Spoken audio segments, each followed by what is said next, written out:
आज मैं आपको एक बेबसी की कहानी बताने जा रही हूँ जिसने मुझे अंदर तक झकझोर कर रख दिया है और शायद आपको भी ये सोचने पर मजबूर कर दे। लेकिन इसकी शुरुआत से पहले मैं आपसे एक चीज़ पूछना चाहूँगी, आपकी नज़र में 20,000 की क्या कीमत होगी? अंत में आप इसका जवाब मुझे ज़रूर दीजिएगा।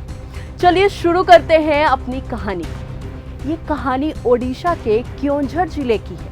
ये किसी फिल्म के स्क्रिप्ट में आपको नहीं बता रही हूँ, बल्कि ये कहानी हकीकत का आईना है जहाँ सिस्टम और इंसानियत आमने सामने खड़े नजर आते हैं। एक छोटा सा गांव जिसका नाम डियानाली है, वहाँ का एक साधारण सा इंसान जिसका नाम जीतू मुंडा है, और एक ऐसा दर्द जिसे शब्दों में मैं बयान नहीं कर सकती। उस साधारण से इंसान की एक बहन थी जो 2 महीने पहले जीतू और इस दुनिया को अलविदा कर गई। घर में सन्नाटा था, यादें थीं और जीतू के लिए एक अधूरा सहारा बहन के बैंक खाते में जमा कुछ पैसे थे जो सिर्फ रकम नहीं थे बल्कि उस रिश्ते की आखिरी निशानी थी। लेकिन असली लड़ाई तब सामने आई जब हर बार जीतू बैंक पहुंचता था उसे एक ही जवाब दिया जाता था, खाता धारक को खुद आना होगा। वो समझाता था, विनती करता था, बताता था कि उसकी बहन अब इस दुनिया में ही नहीं, लेकिन कागजों के नियम के सामने उसकी आवाज हर बार हार जाती थी। ये कहानी कहीं ना कहीं कागज की याद दिलाती है, जहाँ एक जिंदा इंसान को खुद को जिंदा साबित करना पड़ता है। लेकिन यहाँ मामला फिल्म का नहीं है बल्कि हकीकत थी, और दर्द उससे कई ज्यादा गहरा था। दिन बीतते गए, उम्मीद टूटती गई और आखिरकार जीतू की बेबसी उसे उस मोड़ पर ले आई जिसकी कोई कल्पना भी नहीं कर सकता था। वो अपनी बहन की कब्र के पास गया और आपको पता है उसने क्या किया? वहां से उसने अपनी बहन के कंकाल के अवशेष निकाले और सीधा मलिपाशी गांव के बैंक पहुंच गया। बैंक के बाहर जब उसने अपनी बहन के अवशेष रखे तो वहां मौजूद हर शख्स सन रह गया।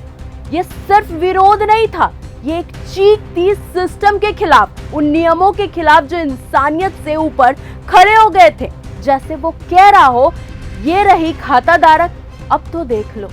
घटना की खबर फैलते ही इलाके में हड़कंप सा मच गया। पुलिस मौके पर पहुंची, हालात संभाले गए और कंकाल को दोबारा दफना दिया गया। लेकिन मेरे अंदर के सवाल वहीं के वहीं रह गए।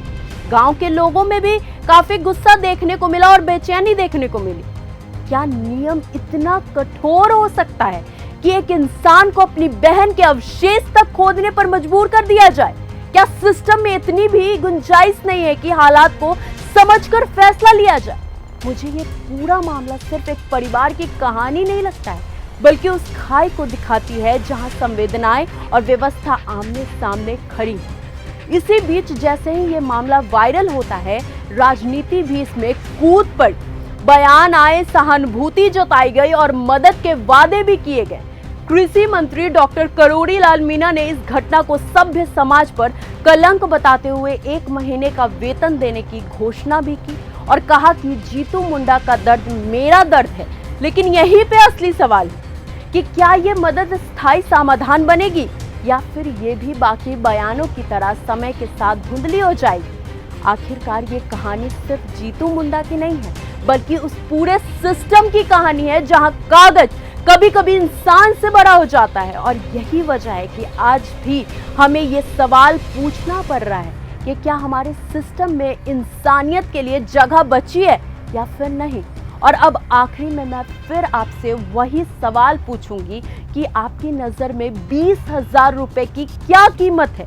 किसी के लिए ये बस एक छोटी सी रकम हो सकती है, लेकिन जीतू मुंडा के लिए ये उसकी बहन की आखिरी याद थी, उसका आखिरी सहारा थी।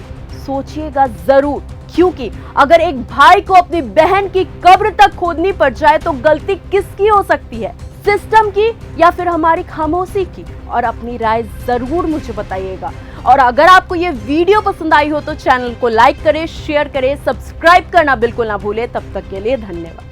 अगर आपको ये हमारा वीडियो पसंद आया हो तो इसे लाइक और शेयर करना बिल्कुल ना भूलें। साथ ही हमारे चैनल न्यूज गंगा को सब्सक्राइब और फॉलो जरूर करें ताकि देश और दुनिया की हर बड़ी खबर आप तक सबसे पहले पहुंचे।